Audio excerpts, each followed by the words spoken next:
Assalamualaikum warahmatullahi wabarakatuh dan salam sejahtera bagi kita semuanya. Selamat datang di channel YouTube Kampus Pintar dan kali ini kita akan belajar bersama terkait dengan bagaimana cara kita mengatasi data penelitian yang tidak terdistribusi secara normal.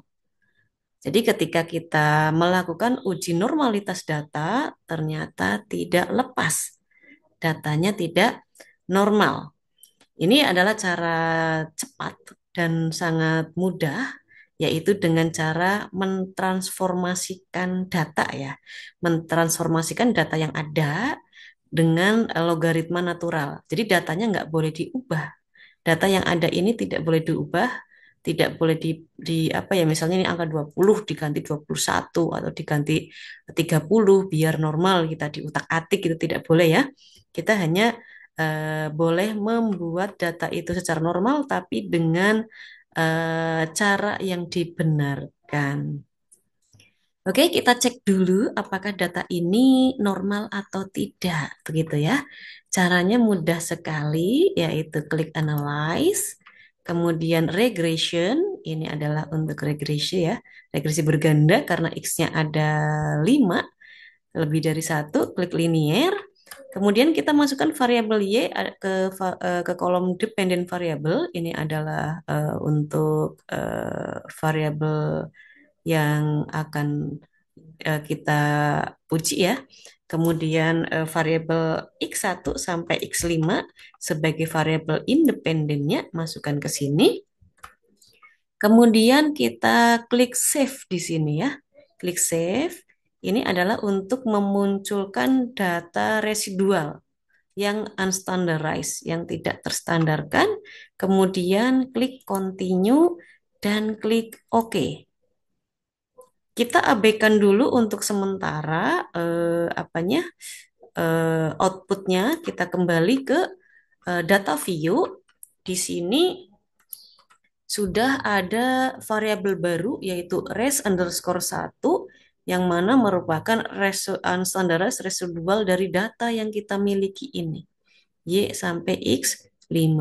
Nah, data res 1 inilah yang akan kita gunakan dalam uji normalitas data. Caranya klik analyze, kemudian non-parametric test, legacy dialogs, kemudian one sample KS. KS ini adalah Kolmogorov-Smirnov, salah satu metode yang paling sering digunakan untuk uji normalitas data. Ini klik saja. Kemudian yang akan kita uji normalitasnya kan pakai res 1 ya, atau unstandardized residual, maka ini kita pindahkan ke kolom test variable list. Kemudian untuk test distribution di sini pastikan yang tercentang adalah normal karena kita akan melakukan uji normalitas. Apakah data kita itu terdistribusi secara normal? Kemudian klik OK.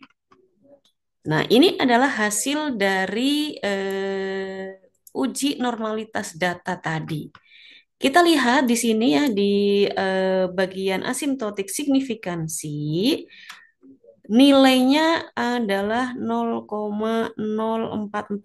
Ini adalah untuk data yang unstandardized residual tadi ya, res 1, 0,044. Yang mana nilai ini adalah kurang dari 0,05 yang menjadi nilai cut off atau nilai patokan untuk menentukan data kita berdistribusi normal atau tidak. Jadi yang kita inginkan di sini adalah lebih dari 0,05. Nah, karena hasil uji normalitas data di sini adalah 0,04, maka kesimpulannya data ini adalah tidak normal. Data yang tidak terdistribusi secara normal. Maka analisis regresi berganda ataupun simple regression ya, regresi sederhana tidak bisa dilakukan. Karena salah satu uji asumsi, salah satu prasyarat untuk analisis regresi adalah data harus berdistribusi secara normal. Terus bagaimana dong gitu ya? Ya, alternatifnya kalian bisa melakukan analisis non-parametrik. Jangan pakai regresi berganda ya, karena regresi berganda termasuk pada statistik parametrik yang syaratnya harus datanya normal. Terus bagaimana kalau kita terpaksa harus menggunakan teknik analisis regresi? Maka datanya yang harus dinormalkan dulu. Oke, bagaimana caranya?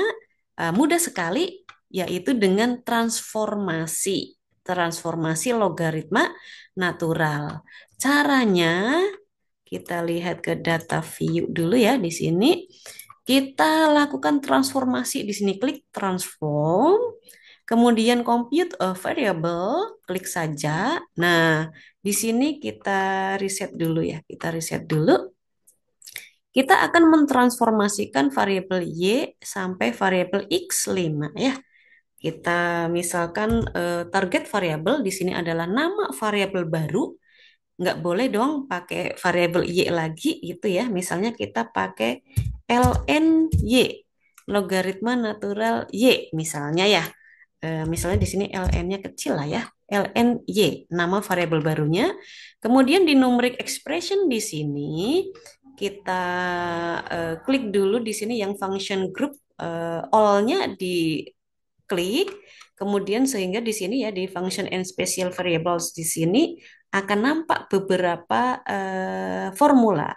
Formulanya kita cari yang logaritma natural, ln, LLL, cari ln ya.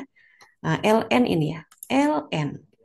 Kemudian di sini klik di sini ya tanda panah ke atas biar naik ke numeric expression. Klik saja. Nah, yang ini yang tanda tanya kita akan masukkan data yang akan kita transformasikan.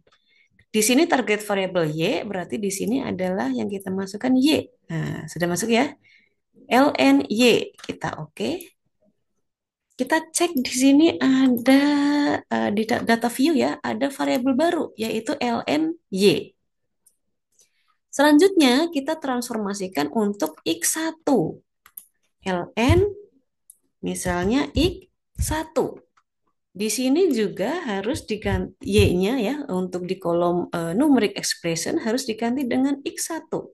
Diklik dipindahkan di sini kemudian oke. Kemudian X2 kita lanjutkan ke X2 ya. Target variabelnya juga kita namakan X2. Kemudian di sini kita jadikan X2. Kalau dilihat di sini di bawah ini ya, sudah ada lny, ada lnx1. Sekarang kita mendefinisikan, bukan, mentransformasikan variabel independen kedua dengan logaritma natural lnx2. Klik OK, dan seterusnya sampai ini berarti lnx3 ini juga ganti dengan x3.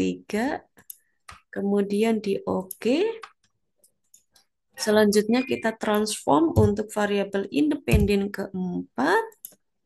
Ini juga variabel keempat ya. Diklik OK. Dan yang terakhir adalah X5. X5-nya kita transformasikan dengan logaritma natural. Kemudian kita coba cek lagi. Kita pastikan dulu sudah betul ya. Ada lny, lnx1, lnx2, lnx3, lnx4, lnx5.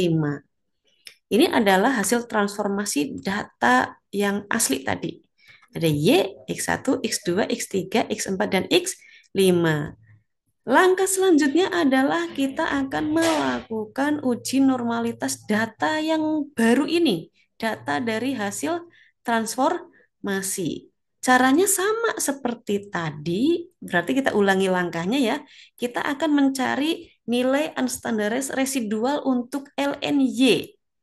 Kayak ini ya, yang rs1 kan dari Y ya, dari data data awal. Maka untuk res 2 kita mungkin kita definisikan saja nanti res 2 ya untuk data hasil transformasi ini lny sampai x ln x5. Caranya sama yaitu klik analyze, kemudian klik regression dan klik linier. Kita reset dulu ya untuk mengulangi. Kita masukkan ke variabel dependen bukan y lagi tapi sudah yang hasil transformasi yaitu ln y. Demikian juga yang independent variable. Yang kita masukkan adalah yang ln x 1 sampai ln x 5. Kita masukkan ke sini dan kita klik yang save di sini untuk memunculkan nilai dari unstandardized residual data hasil transformasi. Kita klik continue dan klik OK. Kita cek kembali di sini, nampak ada variabel baru, ada variabel baru di sini, ada res2 ya. Ini adalah unstandardized residual dari data hasil transformasi. Inilah yang akan kita gunakan untuk uji normalitas data. Kita ulangi ya. Klik analyze, kemudian non-parametric test, legacy dialogs, kemudian one sample KS. Ini kita reset juga. Dan yang akan kita masukkan adalah variabel res2. Ya, res2 kita masukkan ke sini. Kemudian ini sudah tercentang normal dan klik OK. Nah, ini adalah output dari proses uji normalitas data transformasi. Dapat dilihat nilai dari asymptotic signifikansi di sini adalah 0,079 atau 0,08 gitu ya. Yang mana nilai ini sudah lebih baik dari yang tadi ya, lebih besar dari yang tadi. Untuk data yang pertama, uji normalitas datanya kan ketemunya nilai asymptotic signifikansi sebesar 0,04. Nah, sekarang ini sudah menjadi 0,08 yang mana juga lebih besar ya dari 0,05 sebagai nilai cutoff. Oleh karena itulah dapat disimpulkan bahwa data hasil transformasi ini dinyatakan berdistribusi secara normal. Kemudian data mana yang akan kita pakai untuk melakukan analisis regresi berganda? Ya tentu saja data yang sudah ditransformasikan. Jadi di sini ya kita coba ya lakukan analisis regresi berganda. Ada analyze, kemudian regression dan linear. Kita coba riset dulu lah ya, riset. Kita ulangi dari awal. Maka yang dilakukan ini adalah len y, tetap ya len y, ln y, kemudian di sini untuk lny tadi kita masukkan sebagai variabel dependen, kemudian independennya kita masukkan kan yang ln x1, ln x2, ln x3, ln x4, dan ln x5. Oke, kemudian kita lihat statistiknya. Mungkin kita ingin melihat koefisien determinasi ya, R-square-nya di sini. Mungkin kita juga ingin melihat deskriptifnya, kita centang. Kalau kalian ingin menguji asumsi yang lain ya, uji asumsi klasik yang lain, pakai nilai VIF, itu bisa collinearity diagnostic atau Durbin-Watson di sini untuk uji autokorelasi gitu ya. Tapi di sini kita untuk regresinya dulu ya. Kita klik continue, kita klik OK. Bisa dilihat di sini di model summary R-square-nya di sini sudah 0,99, kemudian koefisien determinasi pakai just R-square ya ada 0,98, berarti 98% ya, 98,8%. Kemudian ini adalah koefisien regresinya. Di sini semua variabel X berkontribusi atau berpengaruh secara positif ya, tapi lihat dulu di sini signifikansinya apakah dia signifikan atau tidak. Tinggal interpretasinya bagaimana. Itulah tadi cara mengatasi data yang tidak berdistribusi secara normal dengan menggunakan teknik transformasi data logaritma natural. Terima kasih atas perhatiannya. Sampai jumpa lagi dan Assalamualaikum warahmatullahi wabarakatuh.